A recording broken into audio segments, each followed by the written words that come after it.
Hello hello student, last ভিডিওতে আমি তোমাদের ইলেকট্রোস্ট্যাটিক পর্যায়েতে কুলম্বস ল সম্পর্কে আলোচনা করেছিলাম এবং কুলম্বস ল এর বিভিন্ন অ্যাসপেক্টগুলো আমরা আলোচনা করেছিলাম। তো আজকে এবং তার সঙ্গে আগের দিন যেটা আলোচনা করেছিলাম vector form of Coulomb's law. তো আজকে আমরা একটা অন্য বিষয় নিয়ে আলোচনা করব। অন্য বিষয় জাস্ট এটারই একটা সুবিধাজনক অবস্থা, অর্থাৎ কুলম্বস লতে আমরা যেটা দেখেছিলাম যে এই লটার কিছু লিমিটেশনস রয়েছে। কি লিমিটেশনস? না, তার লিমিটেশনসের মূল হচ্ছে যে এই চার্জ দুটো যাদের মধ্যে আমি ইন্টারঅ্যাকশনটা বার করতে চাইছি, এই চার্জ দুটো পয়েন্ট চার্জ হতে হবে। তো এই জায়গাটায় আমাদের সবথেকে বড় সমস্যা, কারণ হচ্ছে আমরা যে সমস্ত চার্জের সঙ্গে ডিল করি সেগুলো কিন্তু বেশিরভাগ ক্ষেত্রেই পয়েন্ট চার্জ নাও হতে পারে। সেগুলো একটা এক্সটেন্ডেড চার্জ হতে পারে, আবার একটা চার্জের পরিবর্তে একাধিক চার্জ নিয়ে আমরা যখন ডিল করি তখনও আলাদা আলাদা করে কুলম্বস ল প্রয়োগ করতে আমাদের একটা সমস্যা তৈরি হয়। তাই আজকে আমরা এই অসুবিধাগুলোকে দূর করার ক্ষেত্রে একটি নূতন ভাবনার আমরা সূচনা করব। আমরা নূতন ভাবনার জন্য একটা আলোচনা করব। সেই আলোচনাটি হলো ইলেকট্রিক ফিল্ড বা তড়িৎ ক্ষেত্র। ইলেকট্রিক ফিল্ড বা তড়িৎ ক্ষেত্র।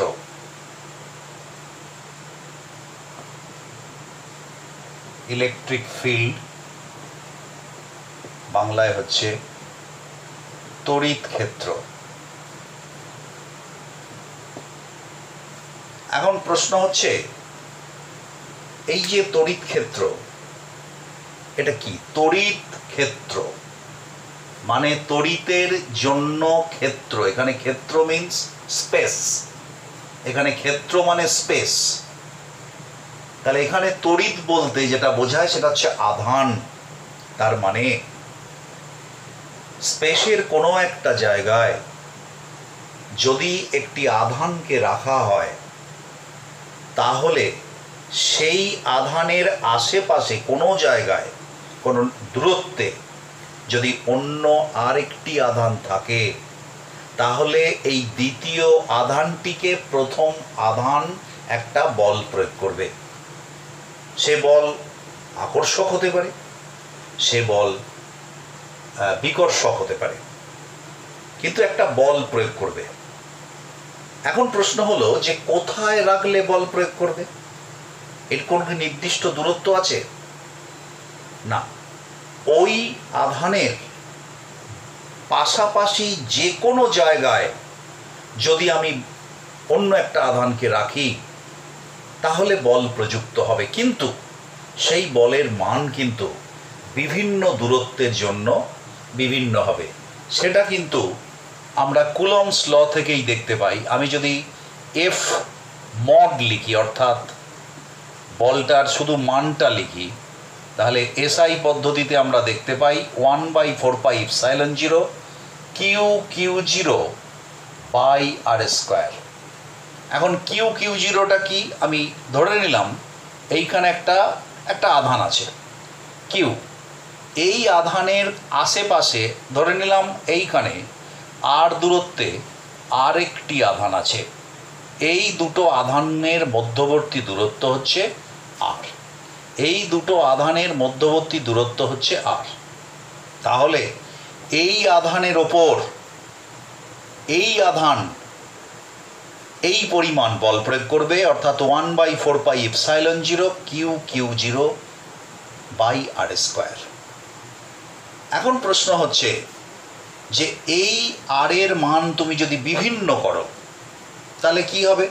না, আর এর মান বিভিন্ন করলে এফ এর মানও পাল্টে যাবে, কারণ Q/0 একই আছে। তার মানে আর এর মান আলাদা আলাদা করলে বিভিন্ন বল, অর্থাৎ তার মানে বিভিন্ন বিন্দুতে এই বলের পরিমাণটা বিভিন্ন হবে।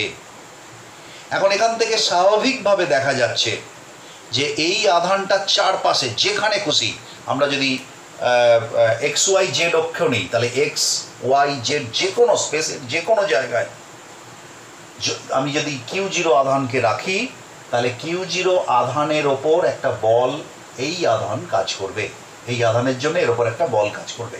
অবশ্য এটাও ঠিক যে এই আধানও কিন্তু এই আধানের ওপর একটা বল প্রয়োগ করবে, কিন্তু আমরা শুধুমাত্র ধরছি যে এই আধানের ওপর এই আধান কত বল প্রয়োগ করছে।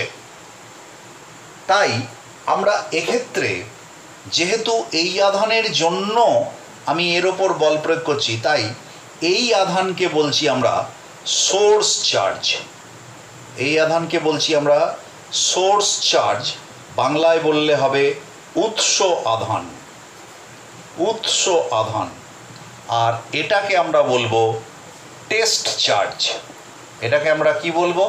টেস্ট চার্জ, মানে বাংলায় হবে পরীক্ষাধীন আধান। পরীক্ষাধীন আধান। তাহলে সোর্স চার্জের জন্য আমি যদি পরীক্ষাধীন আধানকে বা টেস্ট চার্জকে বিভিন্ন জায়গায় রাখি স্পেসের, তাহলে বিভিন্ন পরিমাণ বল প্রয়োগ করবে। এখন এখান থেকে একটা সিদ্ধান্তেও আসা যেতে পারে যে আর এর মান যত কিউ এর কাছাকাছি, অর্থাৎ আর এর মান ছোট হবে তত এফ এর মান বাড়বে, আর আর এর মান যত বড় হবে তত এফ এর মান কমবে। তার মানে আমি যদি আর এর মান বাড়াই বাড়াই বাড়াই আরও বাড়াই, কত দূর বাড়াতে পারি? আর এর মান যদি আমি ইনফাইনাইট করে দিই, তখন কি হবে না, আর যদি ইনফাইনাইট হয় তাহলে কি হবে? ইনফাইনাইট স্কোয়ার মানে ইনফাইনাইট, তার মানে Q Q zero by infinite that is equal to zero, তখন এফ জিরো হবে। অর্থাৎ একটা উৎস আধানের কাছাকাছি যে কোনো জায়গায় যদি আমি একটা আধানকে রাখি, সমস্ত বিন্দুতে একটা বল কাজ করবে। এইভাবে যদি এই টেস্ট চার্জটাকে আমি যদি দূরত্ব বাড়াতে বাড়াতে আমি যদি ইনফাইনাইট ডিস্টেন্সে চলে যাই, তাহলে কিন্তু আর কোনো বল কাজ করবে না। তাহলে কি আমি একথা বলতে পারি না যে একটা কিউ আধান, সেই কিউ আধানের জন্য তার চারপাশে অর্থাৎ স্পেসের বিভিন্ন বিন্দুতে একটা অঞ্চল জুড়ে, একটা স্পেস জুড়ে এর প্রভাব বর্তমান, যে প্রভাবিত অঞ্চলে অন্য যে কোনো আধানকে নিয়ে এলে তার উপর বল প্রযুক্ত হবে। এই যে প্রভাবিত অঞ্চল, একটা ফিক্সড আধানের জন্য একটা প্রভাবিত অঞ্চল, যে অঞ্চলের মধ্যে অন্য কোনো আধানকে নিয়ে এলে তার উপর বল প্রযুক্ত হবে, সেই অঞ্চলটিকে আমরা বলি electric field of this charge. বা আমরা এই চার্জের কথা যদি বাদে দিই, তাহলে সেই অঞ্চলটিকে আমরা বলবো ইলেকট্রিক ফিল্ড। আমরা একে বলবো ইলেকট্রিক ফিল্ড। তো ইলেকট্রিক ফিল্ড তাহলে কতটা অঞ্চল জুড়ে থাকে? না, বলা যেতে পারে অসীম দূরত্ব পর্যন্ত বিস্তৃত থাকে। কারণ অসীম দূরত্বে যাওয়ার আগে পর্যন্ত, অর্থাৎ আর এর মান যদি ইনফিনিটি না হয়, ইনফিনিটিভের আগে পর্যন্ত এফ এর একটা মান পাওয়া যাবে। তাই আর এর মান ইনফিনিটিভ হয়ে গেলে আমরা এফ জিরো পাবো। তাই বলা যেতে পারে যে একটা ফিক্সড আধান থেকে আমরা যত দূরে যাব আস্তে আস্তে এর প্রভাবটা কমতে থাকবে এবং অসীম দূরত্বে গিয়ে এর প্রভাবটা শূন্য হয়ে যাবে। অর্থাৎ এই আধানটার চারপাশে অসীম দূরত্ব পর্যন্ত বিস্তৃত একটা অঞ্চল পাওয়া যাবে। থিওরিটিক্যালি, তাত্ত্বিকভাবে অসীম দূরত্ব পর্যন্ত বিস্তৃত একটা অঞ্চল পাওয়া যাবে, যে অঞ্চলটাকে বলা হবে ইলেকট্রিক ফিল্ড বা তড়িৎ ক্ষেত্র। তবে আমরা যদি প্র্যাকটিক্যালি দেখি, এই কিউ আধানটার জন্য আমরা যদি আর এর দূরত্ব ক্রমশ, এই আধানের এই যে দূরত্বটা ক্রমশ বাড়াতে থাকি, তাহলে একটা নির্দিষ্ট দূরত্বের পর আর সেইভাবে এই আধানটার প্রভাব থাকে না। অর্থাৎ কিছু দূরত্বে পর এই বলটা হচ্ছে শূন্য হয়ে যায়। তাহলে এই যে অঞ্চলটা, এই অঞ্চলটাকে আমরা বলি তড়িৎ ক্ষেত্র। এখন প্রশ্ন হচ্ছে যে এই তড়িৎ ক্ষেত্র যে তৈরি করে তাকে আমরা কি বলি? উৎস আধান বা সোর্স চার্জ। আর যে আধান দিয়ে আমি টেস্ট করি তড়িৎ ক্ষেত্র কতটা আছে, মানে কতটা বল প্রয়োগ হচ্ছে বা আদৌ আছে কিনা, তাকে আমরা বলি টেস্ট চার্জ বা পরীক্ষাধীন আধান। তো এখন প্রশ্ন হচ্ছে যে এই সোর্স চার্জের জন্য যে আধান তাকে মাপছি, কতটা আধান কোন দিয়ে মাপছি, কতটা বল প্রয়োগ হচ্ছে এইটা দিয়ে মাপছি, এই ফর্মুলা দিয়ে মাপছি। কিন্তু এই মাপার ক্ষেত্রে একটা সমস্যা তৈরি হতে পারে। যদি এই আধানটার মান একটা মানে খুব ক্ষুদ্র না হয়ে যে কোনো মানের যদি হয়, এই কিউ জিরোর মান যদি একটা কি বলবো সিগনিফিক্যান্ট একটা ভ্যালু হয়, তাহলে আমরা দেখব যে কিউ জিরো, অর্থাৎ আমি সোজা কথায় বলতে পারি যে কিউ জিরো দিয়ে যখন আমি মাপতে যাব এর তড়িৎ ক্ষেত্রকে, কিউ জিরো নিজেও তো একটা আধান, তাহলে কিউ জিরোর হচ্ছে যে তার জন্য একটা তড়িৎ ক্ষেত্র তৈরি হবে। তাহলে আমি মাপতে যাচ্ছি এই আধানের তড়িৎ ক্ষেত্র, কিন্তু এই আধান দিয়ে যখন মাপতে যাচ্ছি এই আধানও তার জন্য একটা তড়িৎ ক্ষেত্র তৈরি করবে। হয়তোবা এই আধানের সঙ্গে এই আধানটার থেকে এই আধান যদি ছোট হয় তাহলে এর থেকে একটু কম হতে পারে, কিন্তু একটা তড়িৎ ক্ষেত্র এই আধানও তৈরি করবে। তাহলে আমার যে প্রকৃত কিউ আধানের জন্য যে তড়িৎ ক্ষেত্র তা কিন্তু আমি মাপতে পারবো না সঠিকভাবে, কারণ এই আধানের যে তড়িৎ ক্ষেত্র সেই তড়িৎ ক্ষেত্রটা যে এর আধানের তড়িৎ ক্ষেত্র অর্থাৎ মূল তড়িৎ ক্ষেত্র তাকে হচ্ছে ডিস্টার্ব করে দেবে, তাই আমি সঠিকভাবে মাপতে পারবো না। তাহলে আমার উপায় কি না? তাহলে আমার উপায় হচ্ছে যে এই যে টেস্ট চার্জ, এই টেস্ট চার্জটাকে আমাকে কি করতে হবে? যতদূর সম্ভব একটা ক্ষুদ্র আধান নিতে হবে। কতটা ক্ষুদ্র না? এই আধানের পরিমাণ অলমোস্ট জিরোর কাছাকাছি, তার মানে কিউ জিরো টেন্স টু যদি জিরো হয় তাহলে যে তড়িৎ ক্ষেত্র কিউ জিরোর জন্য তৈরি করবে সেই তৈরি করা তড়িৎ ক্ষেত্রটা এর তড়িৎ ক্ষেত্রকে খুব বেশি কিছু বা সিগনিফিক্যান্ট কোনো পরিবর্তন করতে পারবে না। তাই আমরা তড়িৎ ক্ষেত্র যখন আমরা মাপতে যাব কোনো একটা সোর্স আধানের জন্য, তখন আমরা টেস্ট চার্জটাকে হচ্ছে অত্যন্ত ক্ষুদ্র মানের নেব। এখন প্রশ্ন হচ্ছে যে তাহলে তড়িৎ ক্ষেত্র আমরা কাকে বলবো? না, তড়িৎ ক্ষেত্র হচ্ছে যে কোনো একটা আধানের জন্য, তার মানে সোর্স চার্জ, কোনো একটি স্থির আধানের জন্য কোনো নির্দিষ্ট বিন্দুতে যদি একটি একক ধনাত্মক আধান রাখা হয়, একক ধনাত্মক আধান রাখা হয়, তাহলে ওই আধানের ওপর এর এই যে সোর্স চার্জ যে বল প্রয়োগ করবে সেই বলটাকে বলা হবে ওই বিন্দুতে তড়িৎ ক্ষেত্রের প্রাবল্য। তাহলে তড়িৎ ক্ষেত্র কোনো বিন্দুতে কিভাবে মাপবো? তড়িৎ ক্ষেত্রের প্রাবল্য দিয়ে। তড়িৎ ক্ষেত্রের প্রাবল্য দিয়ে একে আমরা ই দিয়ে প্রকাশ করব, একে আমরা ই দিয়ে প্রকাশ করব। তাহলে ই কিভাবে সংজ্ঞায়িত করব? না, কোনো একটা সোর্স আধানের উৎস আধানের জন্য কোনো নির্দিষ্ট বিন্দুতে একটি মানে একক মানের ধনাত্মক আধান, একক মানের ধনাত্মক আধান যদি আমি রাখি, তাহলে পরে এই আধানের ওপর যে বল প্রযুক্ত হবে সেই বলকে বলা হবে ওই বিন্দুতে তড়িৎ ক্ষেত্রের মান। আমি দিক সম্পর্কে পরে আসছি। তাহলে ওই বিন্দুতে তড়িৎ ক্ষেত্রের মান। তাহলে দেখো, আমি যদি এই চিত্রটাকেই নিয়ে বলি, তার মানে কিউ জিরো আধানের ওপর এই আধান অর্থাৎ বড় হাতের কিউ আধান কত বল প্রয়োগ করছে? এতটা বল প্রয়োগ, এফ বল প্রয়োগ করছে।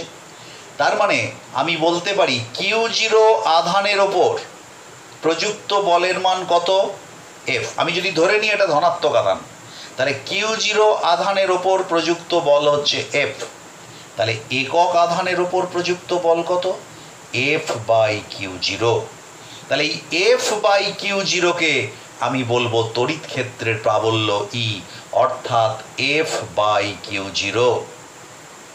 F/Q0 আমরা একে বলবো তড়িৎ ক্ষেত্রের প্রাবল্য। এখন প্রশ্ন হচ্ছে F/Q0 সম্পূর্ণ হলো না, কারণ এই Q0 নেয়ারও একটা শর্ত আছে যা আমরা এতক্ষণ আলোচনা করলাম। এই Q0টা কেমন নিতে হবে না, Q0টা নিতে হবে ভীষণ ক্ষুদ্র।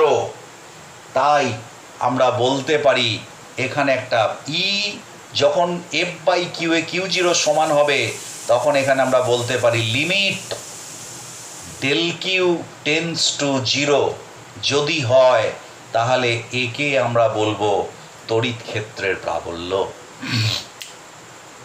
ওই বিন্দুতে। তাহলে E equals to F/Q0 limit Q tends to 0। তাহলে এইটাকে আমরা এই বিন্দুতে, যে বিন্দুতে আমরা Q0কে রাখছি সেই বিন্দুর হচ্ছে তড়িৎ ক্ষেত্রের প্রাবল্য হিসাবে আমরা এটাকে ট্রিট করতে পারি। তো এখন প্রশ্ন হচ্ছে যে যেহেতু এটা ভেক্টর রাশি ই, কারণ এটা ভেক্টর কেন না, দেখো ই সমান F/Q0। Q0 তোমরা জানো যে আধান হচ্ছে স্কেলার, আর এফ মানে ভেক্টর। তার মানে একটা ভেক্টরকে একটা স্কেলার দিয়ে ভাগ করলে সেটা ভেক্টর হয়। তার মানে এ যদি ভেক্টর হয় তাহলে এও হবে ভেক্টর। তার মানে লক্ষ্য করো ই ভেক্টরের অভিমুখ কি দ্বারা প্রকাশিত হচ্ছে? কে প্রকাশ করছে না? এফ।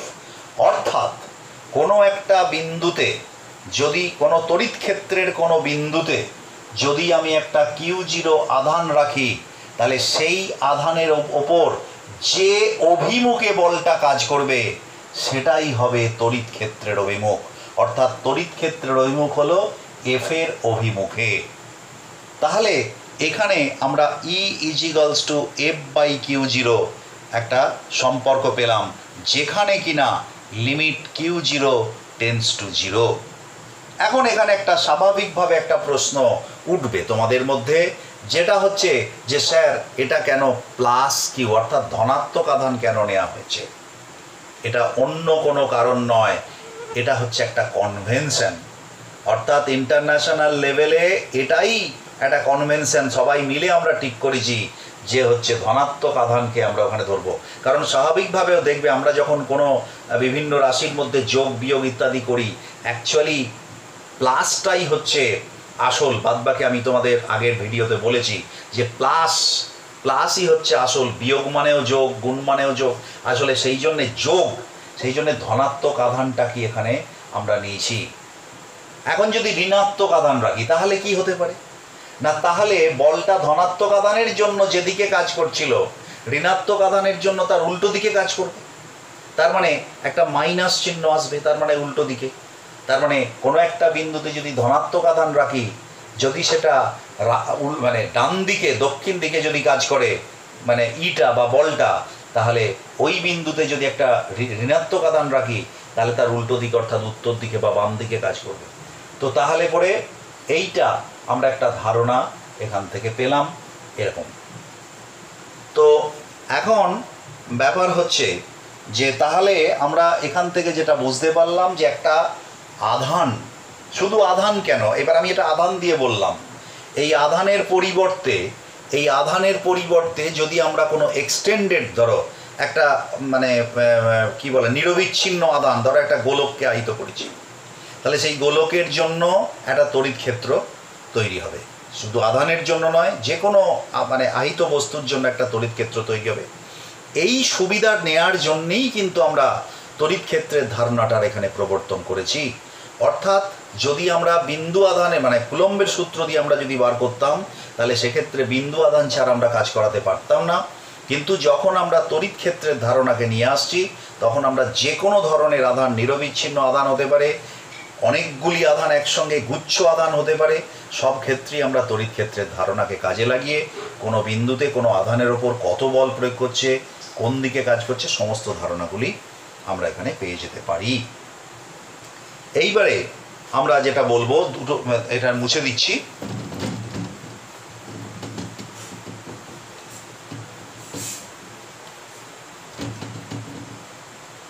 তাহলে ই সমান F by Q, Q zero. এখান থেকে লিমিট ওটা তো আছেই, মানে limit Q zero tends to zero, আমি সেটা ঠিক আছে। এখানে ই একটা ভেক্টর, এফ যেহেতু একটা ভেক্টর, এখন ই এর একক এবং মাত্রাটা আমরা বার করব। ইউনিট অ্যান্ড ডাইমেনশন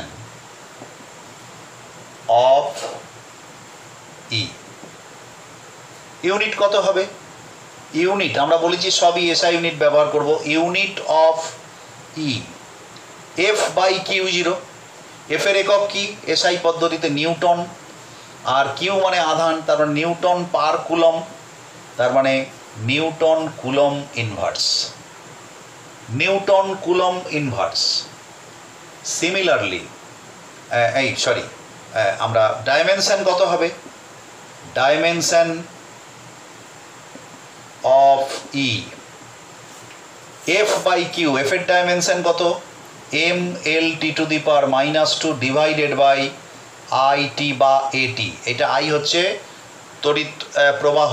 তোমরা নিশ্চিত জানো যে এসআই পদ্ধতিতে তড়িৎ প্রবাহ হচ্ছে একটা মূল একক, আই দিয়ে বা এ দিয়ে প্রকাশ করা হয়। তাহলে এটা আমরা যদি ওপরে তুলে দিই তাহলে হবে M L T to the power -3 I inverse বা এ ইনভার্স, এটাকে এ দিয়েও প্রকাশ করা হয়। তাহলে এটা হচ্ছে ইউনিট এবং ডাইমেনশন তড়িৎ ক্ষেত্রের জন্য। এখন তাহলে তড়িৎ ক্ষেত্রের এবার সুবিধাটা আমি যদি কিভাবে দেখো এইভাবে আনতে পারি, যে এখন মনে করো কোনো একটা বিন্দু, আমি এটা মুছে দিই।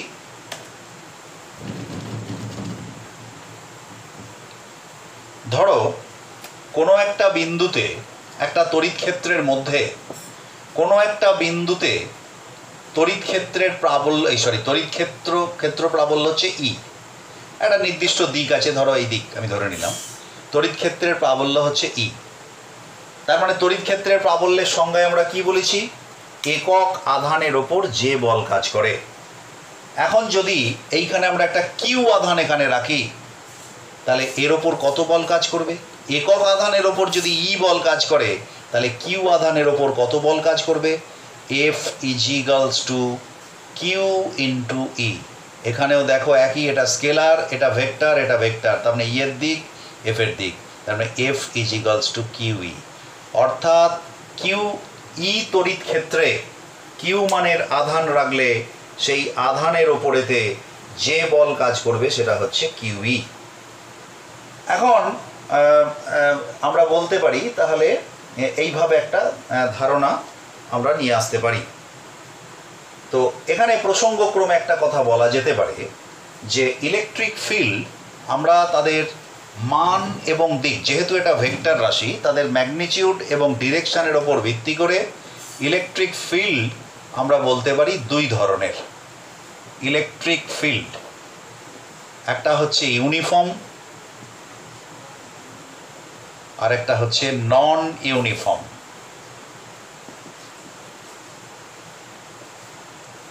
ইউনিফর্ম মানে সুষম তড়িৎ ক্ষেত্র আর অসম তড়িৎ ক্ষেত্র। সুষম তড়িৎ ক্ষেত্র কাকে বলে? না, সুষম তড়িৎ ক্ষেত্র হচ্ছে যে তড়িৎ ক্ষেত্রের প্রত্যেকটা বিন্দুতে তড়িৎ ক্ষেত্রের মান এবং অভিমুখ একই দিকে, মান একই এবং অভিমুখ একই দিকে হয় প্রতিটা বিন্দুতে। তাহলে কোনো একটা তড়িৎ ক্ষেত্রের প্রত্যেকটা বিন্দুতে যদি তড়িৎ ক্ষেত্রের মান সেম হয় এবং সেই তড়িৎ ক্ষেত্রের অভিমুখও যদি একই দিকে হয় প্রত্যেকটা বিন্দুতে, তাহলে তাকে আমরা বলবো ইউনিফর্ম ইলেকট্রিক ফিল্ড বা সুষম তড়িৎ ক্ষেত্র। অন্যদিকে কোনো একটা তড়িৎ ক্ষেত্রের বিভিন্ন বিন্দুতে তড়িৎ ক্ষেত্রের মান বা অভিমুখ যে কোনো একটা, আবার দুটো, ধরো দেখা যাচ্ছে একটা তড়িৎ ক্ষেত্র আছে যে তড়িৎ ক্ষেত্রের মানগুলো সেম কিন্তু মানগুলো সেম কিন্তু অভিমুখ বিভিন্ন দিকে, তাহলে কিন্তু সেটাকে আমরা নন ইউনিফর্ম বলবো। আবার কোনো একটা তড়িৎ ক্ষেত্রে দেখা যাচ্ছে যে ডিরেকশন একই দিকে কিন্তু মানগুলো আলাদা, তাহলেও আমরা তাকে নন ইউনিফর্ম বলবো। আবার কোনো একটা তড়িৎ ক্ষেত্রে বিভিন্ন বিন্দুতে তড়িৎ ক্ষেত্রের মান এবং অভিমুখ দুটোই আলাদা, তাহলেও আমরা তাকে বলবো নন ইউনিফর্ম বা অসম তড়িৎ ক্ষেত্র। তাহলে তড়িৎ ক্ষেত্রের আমরা হচ্ছে এটা বার করলাম। এইবারে আমরা যেটা বলবো সেটা হচ্ছে electric field due to an isolated point charge. আমরা দেখো কত হয় electric field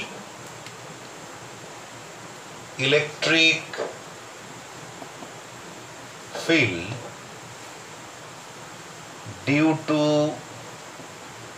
an isolated point charge.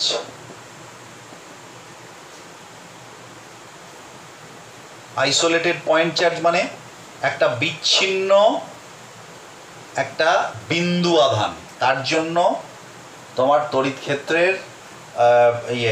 ক্ষেত্রের প্রাবল্য হচ্ছে কত হবে। তো জাস্ট আমি ধরো এরকম একটা ধরি, একটা হচ্ছে কোঅর্ডিনেট সিস্টেম, তো এটা মূলবিন্দু, এইখানে একটা ধরো এই মূলবিন্দুতে একটা সোর্স চার্জ আছে, আমি ধরে নিলাম এইখানে একটা সোর্স চার্জ আছে, এটা মনে করলাম কিউ। আচ্ছা এখানে তীর চিহ্ন দিলে একটু প্রবলেম হয়েছে, মনে করলাম কিউ আধান আছে। আর এইখানে একটা বিন্দু, এখানে একটা ধরে নিলাম কিউ জিরো আধান আছে বা কিউ আধান আছে, যা খুশি। এর অবস্থান ভেক্টর আর, হচ্ছে আর। তো তাহলে যদি এটাও ধনাত্মক আধান হয় এটাও ধনাত্মক আধান হয়, তাহলে বল কোন দিকে কাজ করবে? বল এই দিকে কাজ করবে। সেই বলটা যদি আমরা এফ ধরি, এই বলটাকে যদি আমরা এই বিন্দুতে আধানের ওপর এই বলটাকে যদি আমরা এফ ধরি, তাহলে এর সূত্রানুযায়ী আমরা কি লিখতে পারি? F is equals to SI পদ্ধতিতে 4 pi epsilon 0 Q zero by r মডে square into r cap. R মডে স্কোয়ার বাই আর ক্যাপ, আমি ভেক্টর ফর্মটা একটু তোমাদের মনে করতে বলবো। 1/4 pi epsilon 0 Q zero by R square, এটা মড কিন্তু, আর এটা হচ্ছে আর ক্যাপ। আর ক্যাপটা কি না, আর এর অভিমুখে একক ভেক্টর, এটার মান কিন্তু 1। তাই এটা কি বোঝাচ্ছে না, এটা অভিমুখটা বোঝাচ্ছে, যে অভিমুখে বলটা কাজ করছে। তার মানে এফ এর অভিমুখ কোন দিকে না, আর এর অভিমুখ। আর এর অভিমুখ কোন দিকে না, এই দিকে। তার মানে দেখো আর এর অভিমুখ আর এফ এর অভিমুখ একই দিকে, তাহলে এফ ইজ ইকুয়ালস টু 1/4 পাই এটা। এইবার এইটা যদি এটা একক আধান হতো, এখন এটা কত আধান? Q zero.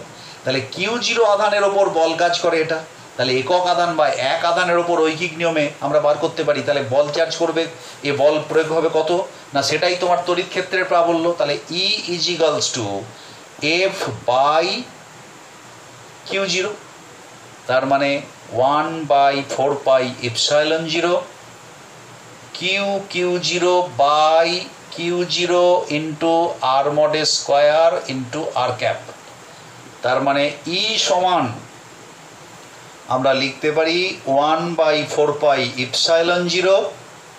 আমি কিন্তু এটা শূন্য মাধ্যমে নিয়েছি, মাইন্ড ইট, এটা কিন্তু অন্য কোনো মাধ্যমে নিইনি, তাহলে কিন্তু এটা ইপসাইলন হতো অথবা কে ইপসাইলন 0 হতো।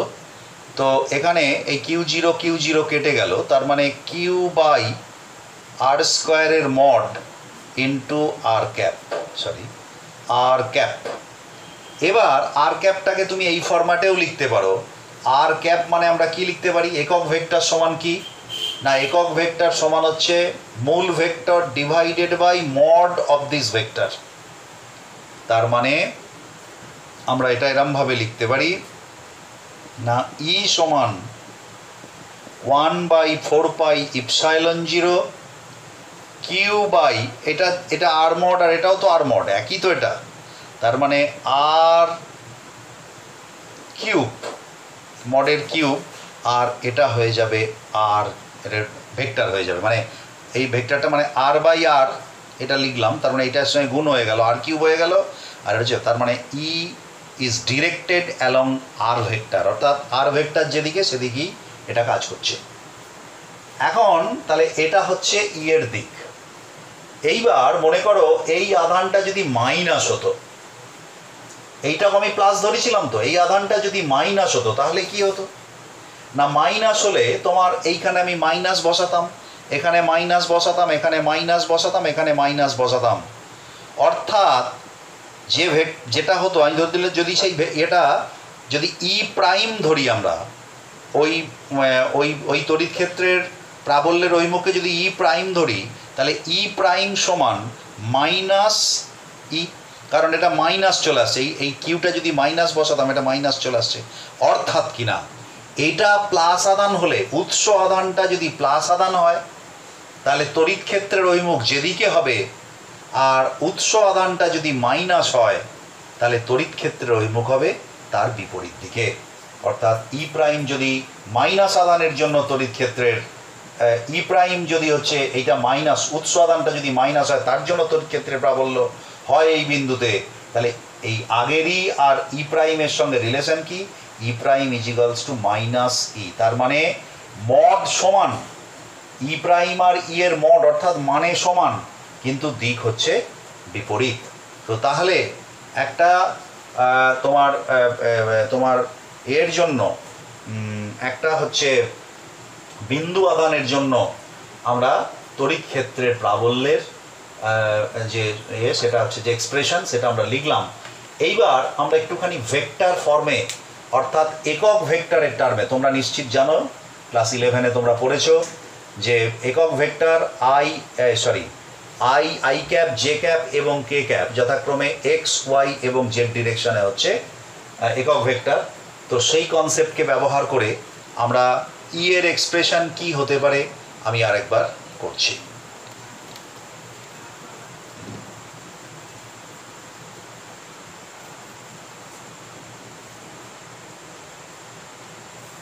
আবার একবার লিখছি, electric field due to an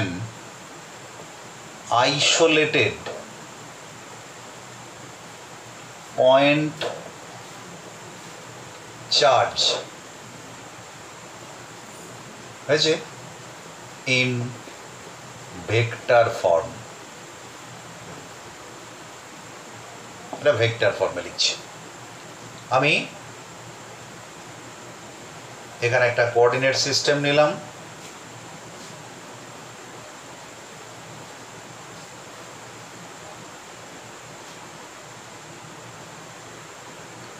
আমি এ বিন্দুতে একটা আধান নিলাম, এ বিন্দুতে আমি একটা আধান নিলাম, লেট আস সাপোজ এটা কিউ, আর এটা বি বিন্দু, বি বিন্দুতে একটা আধান নিলাম, এটার আধান হচ্ছে ছোট কিউ বা কিউ জিরো, তুমি কিউ জিরোও লিখতে পারো। তাহলে এটাকে আমি যুক্ত করলাম। আচ্ছা, এবার এই ভেক্টরটাকে আমি লিখলাম আর এ, এই ভেক্টরটাকে লিখলাম আর বি। এখন প্রশ্ন হচ্ছে এও যদি ধনাত্মক আধান এবং এও যদি ধনাত্মক আধান হয়, তোমরা অবশ্যই বুঝতে পারছো আগের যেটা আমরা পড়লাম সেটা হচ্ছে যে এই আধানটা কি করবে, রিপালশন করবে, অর্থাৎ বল প্রয়োগ হবে এই অভিমুখে, এই অভিমুখে বল প্রয়োগ হবে, অর্থাৎ এই ভেক্টরের অভিমুখে। এই ভেক্টরটাকে আমরা আর এ বি যদি বলি, এই ভেক্টরটাকে যদি আমরা আর এ বি বলি, এটা হচ্ছে এফ ভেক্টর আমি ধরলাম, এটা এফ ভেক্টর, তাহলে এফ ভেক্টর হচ্ছে আর এ বি। তাহলে এখন এই আধানের জন্য এই আধানের ওপর কত বল প্রযুক্ত হবে না, এফ ইজ ইকুয়ালস টু আমরা লিখতে পারি, বলো 1/4 epsilon 0 Q zero by R A B স্কোয়ারের, আচ্ছা আমি আরেকটু অ্যাডভান্স লিখছি, এর কিউব এর mod into R A B, এটা লিখতে পারি। এখন আর এ বি মানে কত, এখানে দেখো hair R A B, R A B মানে কত? এটা যদি আমরা ত্রিভুজ সূত্র প্রয়োগ করি ভেক্টরের, তাহলে এই ভেক্টরটা প্লাস এই ভেক্টরটা সমান এই ভেক্টরটা। তার মানে আমরা কি লিখব? আর A B, R A B সমান হচ্ছে আর বি মাইনাস আর এ, আর বি মাইনাস আর এ। এখন যদি মনে করো এই বিন্দুর স্থানাঙ্ক হয় x2 y2 z2 আর বি বিন্দু স্থানাঙ্ক হয় x1 y1 z1, তাহলে পরে আর এ বি সমান আমরা কি লিখতে পারি? আর বি, আর বি মানে আমরা কি লিখব? আর বি মানে আমরা লিখব x1 i cap plus y1 j cap plus z1 k cap minus r A সমান কত লিখব? x2 i cap plus y2 j cap plus z2 k cap. তার মানে আর এ বি ভেক্টর সমান আই ক্যাপগুলোকে যদি আমি এক জায়গায় নিয়ে আসি, তাহলে x1 minus x2 i cap plus y1 minus y2 j cap plus z1 minus z2 k cap. তাহলে আর এ বি সমান এই ভেক্টরটা বেরোলো। তাহলে এইখানে যদি আমরা বসিয়ে দিই, তাহলে এফ সমান তাহলে কি হচ্ছে না, এফ সমান হচ্ছে 1/4 pi epsilon 0 Q Q 0 by R A B. আচ্ছা, এখানে প্রসঙ্গক্রমে বলি আর এ বির মড তার কিউব, আর এ বির মড তার কিউব। তার মানে আর এ বির, এটা আমি এখানেও লিখতে পারি ইচ্ছে করলে, এর মড কত হয় তোমরা নিশ্চিত জানো যে যদি আর ভেক্টর, যে কোনো একটা ভেক্টর, ধরো এ ভেক্টর সমান X I cap plus Y J cap plus Z K cap হয়, তাহলে পরে এ মড কত হয়? Root over X square plus Y square plus Z square. তাহলে এখানে এইটা আই ক্যাপ, এটা জে ক্যাপ, এটা কে ক্যাপ, তাহলে আর মডের কিউব। তার মানে কত লিখব? তার মানে এখানে আমরা লিখব সেকেন্ড ব্র্যাকেট, আচ্ছা রুটের ভেতর x1 minus x2 square plus y1 minus y2 square plus z1 minus z2 square হলো, এইটা হলো এর রুট। এবার এটার কিউব আছে, এটার কিউব, সরি এটার হচ্ছে কিউব, আর এই ভেক্টরটা ইন্টু এই যে এবি ভেক্টর মানে কত? এই ভেক্টরটা এখানে বসবো, আমি এটা এখানে লিখলাম শুধু, এই পরের জায়গা নেই, পরে লিখছি। তাহলে এটা হলো, তাহলে এইবারে যদি আমরা পুরোটাকে লিখি, এবার ধরো ই সমান আমরা কত লিখবো? তাহলে আমি একবারে এইখানটায় লিখছি ই সমান এফ বাই কিউ 0 সমান, এই কিউ 0টা থাকবে না, তাহলে 1/4 পাই এপসাইলন 0 কিউ বাই, এটা কিউব আর এইগুলো স্কোয়ারের আবার তোমার ইয়ে রয়েছে। তার মানে আমরা যদি এরমভাবে লিখি, second bracket x1 minus x2 এর whole square plus y1 minus y2 এর whole square plus z1 minus z2 এর whole square whole to the power, এই রুটটা যদি উঠিয়ে সময় করে দিই, তাহলে 3/2 into x I cap plus Y J cap plus Z K cap. তার মানে ই সমান কি হবে?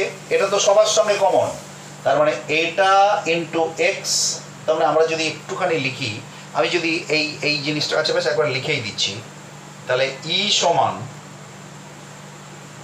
1/4 পাই এপসাইলন 0 বা এটা যদি আমি 1/4 পাই এপসাইলন 0টা, আচ্ছা কিউটাও যদি এখানে নিয়ে চলে আসি, কিউ বাই এপসাইলন 0, তাহলে এখানে যেটা দাঁড়াচ্ছে এক্স বাই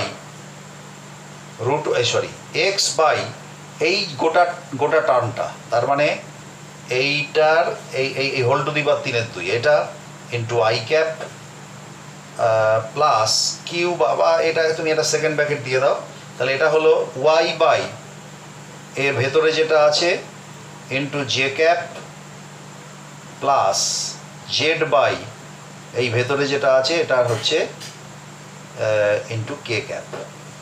তো এইটা হচ্ছে মানে দুটো বিন্দু, যদি সোর্স আধানটাকে x2 y2 z2 বিন্দুতে রাখা হয় আর স্ট্রেস চার্জটাকে x1 y1 z1 এ রাখা হয়, তাহলে তড়িৎ ক্ষেত্রের এই বিন্দুতে তড়িৎ ক্ষেত্রের প্রাবল্য হবে E = q by 4πε0 x by এই যেটা into I cap plus Y by এটা J cap plus Z by এটা K cap.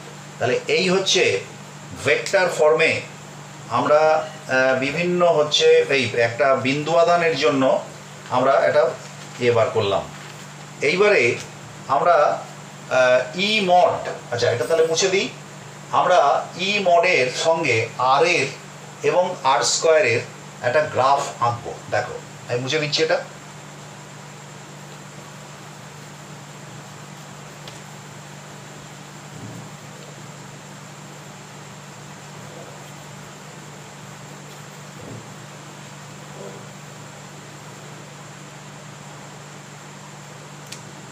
Graphs of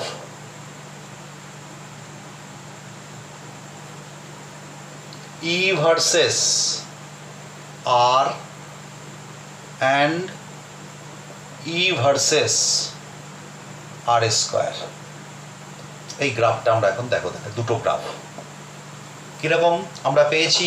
E = 1/4πε0 q by আচ্ছা এখানে একটা অবশ্যই বলে রাখা ভালো, ফর পয়েন্ট চার্জ, তাহলে E = 4πε0 q by R square এলো মড, এটা কিন্তু স্কেলার ফর্ম, এটাও মড আর আরটাও হচ্ছে মড।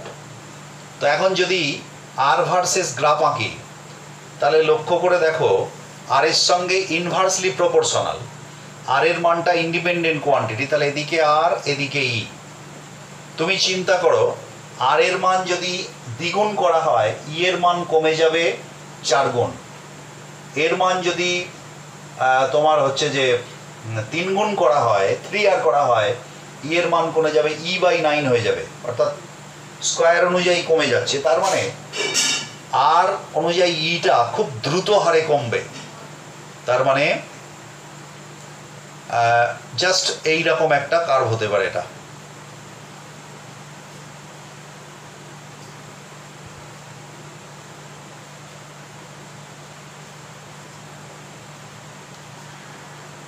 এরকম একটা কার্ভ হতে পারে। তার মানে তুমি লক্ষ্য করে দেখো আর এর মান যদি ইনফিনিটিভ হয় তাহলে ই হবে 0। If R = infinity then E = 0। If R = 0 then E = infinity. তার মানে আর এর মান যখন 0 ই এখানে কোথায় মিট করবে, কার্ভটা ইনফিনিটিভে মিট করবে। জাস্ট এটা হচ্ছে ই ভার্সেস আর গ্রাফ। এবারে E versus R square, E = 1/4πε0 q by R square. আমরা যে গ্রাফটা আঁকবো সেই গ্রাফটা হচ্ছে আর স্কোয়ার ভার্সেস ই। এখানে আর নিচ্ছিলাম কিন্তু এখানে সরাসরি আর স্কোয়ার চেঞ্জ করব, তাহলে কি হবে এখানে লক্ষ্য করে দেখো, তোমরা এই গ্রাফের কনসেপ্ট ইতিমধ্যে পেয়ে গেছো ক্লাস 11-এ। এখানে ভেরিয়েবল হচ্ছে ই আর আর স্কোয়ার, তাহলে E into R square = q by 4πε0 that is equal to constant. যে দুটো দিয়ে আমি গ্রাফ আঁকবো ই আর আর স্কোয়ার, দুটোর গুণফল যদি ধর্মতা ধ্রুবক হয়, এই যে তার মানে কি হবে, আমরা পড়েছি ক্লাস 11-এ পিভি কার্ভ বয়েলস লতে, রেক্ট্যাঙ্গুলার হাইপ্যারাবোলা। এখানে জাস্ট গ্রাফটা হবে এরকম। গ্রাফের নেচারটা দেখতে অনেকটা একরকম হলেও কিন্তু এক নয়, তার কারণ এখানে আর স্কোয়ার অনুযায়ী ই এর যে মানটা পতন হবে সেটা স্লো, কিন্তু এখানে আর অনুযায়ী এর মানটা পতন হবে অত্যন্ত দ্রুত। তার মানে এই কার্ভটা দ্রুত নামবে আর এই কার্ভটা আস্তে আস্তে নামবে। এটা হচ্ছে ই ভার্সেস আর স্কোয়ার, এটা হচ্ছে ই ভার্সেস আর। তো এই হচ্ছে তোমার গ্রাফস অফ ই ভার্সেস আর এবং ই ভার্সেস আর স্কোয়ার। তাহলে ঠিক আছে, আমি এটা মুছে দিচ্ছি, পরের অংশে যাচ্ছি।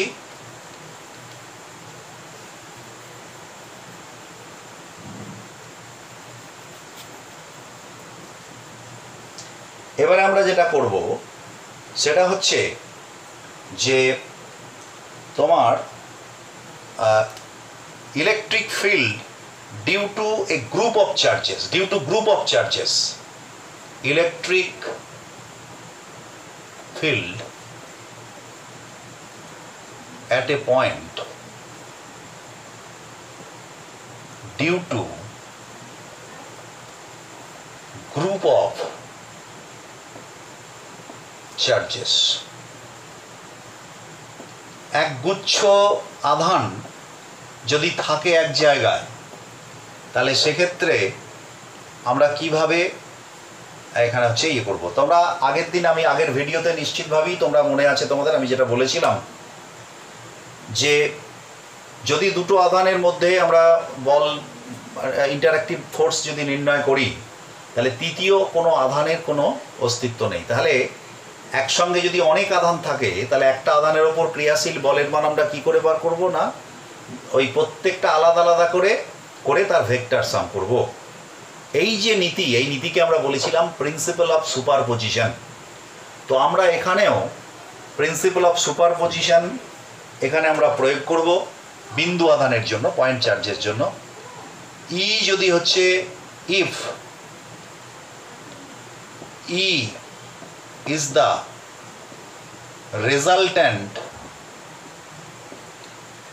Resultant electric field intensity at a point, then E is equals to E1 plus E2 plus ... যতগুলো চার্জ আছে প্রত্যেকটার আলাদা আলাদা যে ওই বিন্দুতে যে ইলেকট্রিক ফিল্ড তৈরি করবে, সেই ইলেকট্রিক ফিল্ডগুলোর ভেক্টর সাম হচ্ছে এটা হবে। তার মানে E is equals to, আমরা যদি এরমভাবে লিখি 1/4πε0, ধরো আমি কিউ আধানের এখানে আমরা যদি কিউ আধানের জন্য ইয়ে করি, তাহলে QI by RI square, sorry Q1 by R1 square 1/4πε0 Q2 by R2 square and ... প্রত্যেকটার জন্য। তাহলে এইটাকে যদি আমরা ম্যাথামেটিক্যাল কনসাইজ ফর্মে লিখি ম্যাথামেটিক্যালি, তাহলে 1/4πε0 summation QI by RI square, যেখানে I is equals to 1 to I is equals to n। অর্থাৎ এখানে n সংখ্যক যদি আধান থাকে, তাহলে প্রত্যেকে I এর মানটা 1 2 3 4 5 করে n পর্যন্ত বসালে, সেগুলোকে যোগ করলে, সাম আপ করলে আমরা হচ্ছে এইরকম একটা ফিল্ডের ইয়ে পেতে পারি। তো এইটা হচ্ছে তোমার electric field at a point due to group of charges. এরপরে আমরা যে বিষয়টায় এবার মূল আরেকটা অন্য বিষয় আলোচনায় ফিরে আসবো, সেটা হচ্ছে কন্টিনিউয়াস চার্জ। আমরা যেটা বলেছিলাম যে ইলেকট্রিক ফিল্ড কনসেপ্টটাকে আমরা এই জন্যই মূলত নিয়ে আসছি যে ফোর্স, কোনো একটা বিন্দুতে একটা আধানের ওপর ফোর্স নির্ণয় করার জন্য আমরা কুলম্বস লকে প্রয়োগ করতে পারছি না, এই কারণে যে কুলম্বস লয়ের জন্য শুধু পয়েন্ট চার্জের ক্ষেত্রে প্রযোজ্য। কিন্তু যদি একটা এক্সটেন্ডেড, একটা বিস্তৃত বস্তু সে যদি আহিত হয়, চার্জড হয়, তাহলে তার ক্ষেত্রে আমরা কিভাবে ইলেকট্রিক ফিল্ড, আমরা কিভাবে হচ্ছে সেই টোটাল ফোর্সটা ইয়ে করব, সেটা আমরা ইলেকট্রিক ফিল্ড কনসেপ্টে আমরা করব। তো সেই জন্যে আমরা আরেকবার, যদিও আমরা আগের ভিডিওতে আমরা কন্টিনিউয়াস চার্জ সম্পর্কে বলেছি, তো আমি তবুও আরেকবার বলে নেওয়ার পর আমরা এই বিষয়টা শুরু করছি। সেটা হচ্ছে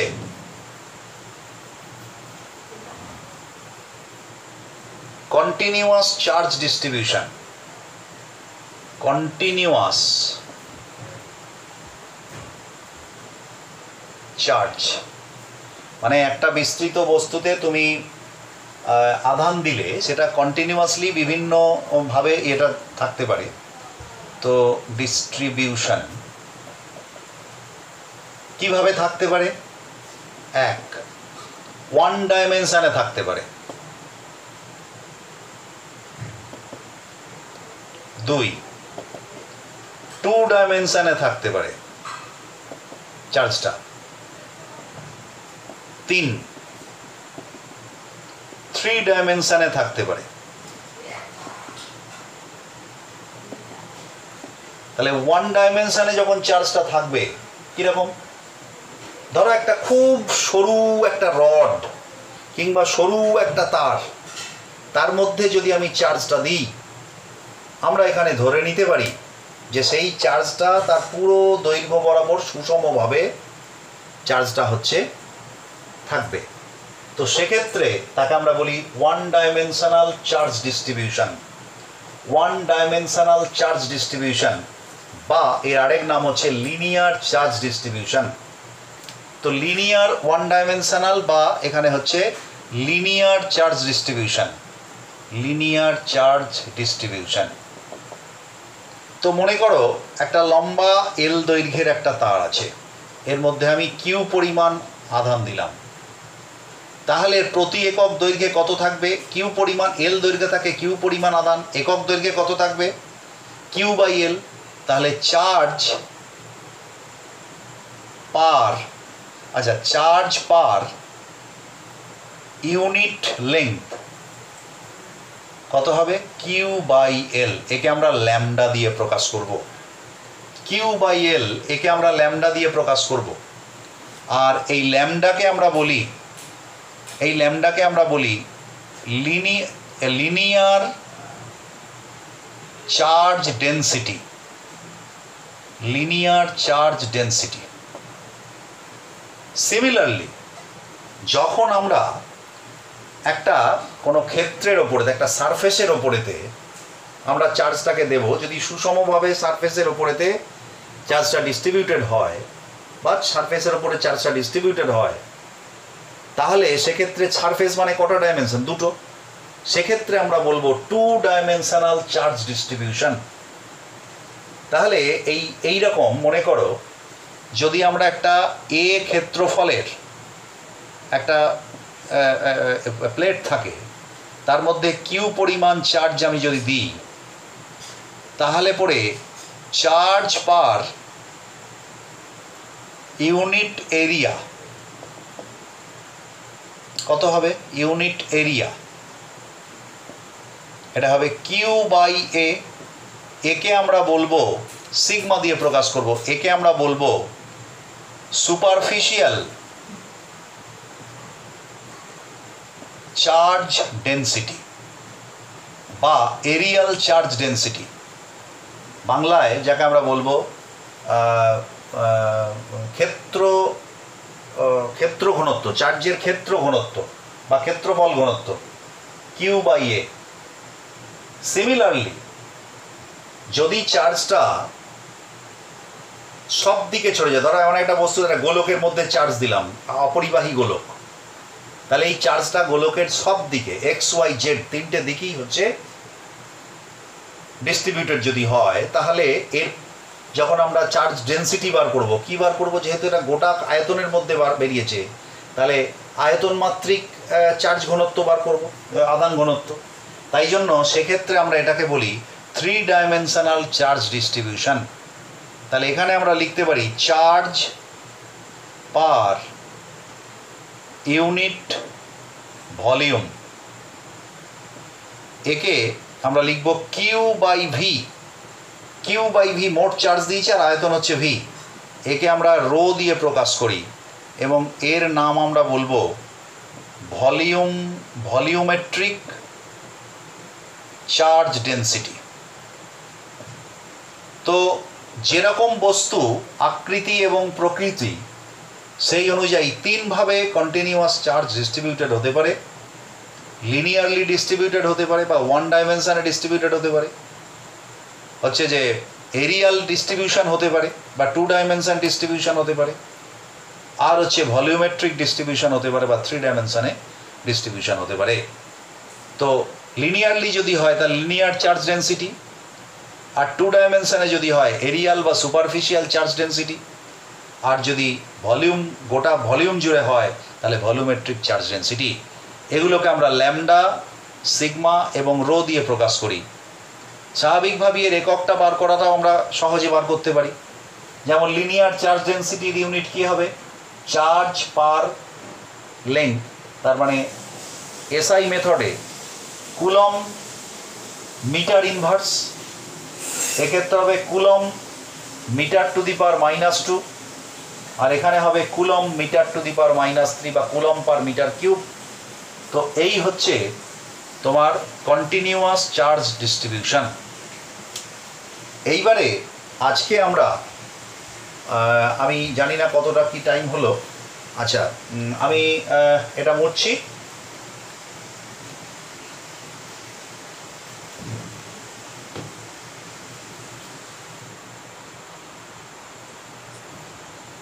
আচ্ছা, আমরা লিনিয়ার চার্জ ডেন্সিটি ওপর ভিত্তি করে আমরা দুটো বস্তুর কথা ভাবতে পারি। একটা হচ্ছে লিনিয়ার রড আর হচ্ছে রিং। দুটোই কিন্তু যদি আমরা চার্জ দিই তাহলে এই চার্জ কিন্তু লিনিয়ারলি ডিস্ট্রিবিউটেড হবে। তো আমরা লিনিয়ার চার্জ ডেন্সিটিতে লিনিয়ার চার্জ ডেন্সিটি এইটার ওপর আমরা দু ধরনের বস্তুর আমরা বিষয় আলোচনা করতে পারি। এক হচ্ছে তোমার লিনিয়ার রড, আর দুই রিং, সার্কুলার রিং। তো লিনিয়ার রড আর সার্কুলার রিং এই দুটো বস্তুর জন্য, দু ধরনের বস্তুর জন্য কোনো বিন্দুতে ইন্টেন্সিটি, ইলেকট্রিক ফিল্ড ইন্টেন্সিটি যদি চার্জ করা হয় তাহলে ইলেকট্রিক ফিল্ড ইন্টেন্সিটি কীরকম হবে সেই বিষয়ে আমরা আলোচনা করব আগামী ভিডিওতে। আমরা আজকে জাস্ট এটা তোমাদের জানিয়ে রাখলাম, তোমরা একটুখানি বিষয়টা দেখবে। তো আমরা আজ এখানেই এই আলোচনা শেষ করলাম। আগামী ভিডিওতে আমরা এই দুটো থেকে আলোচনা শুরু করব। ওকে।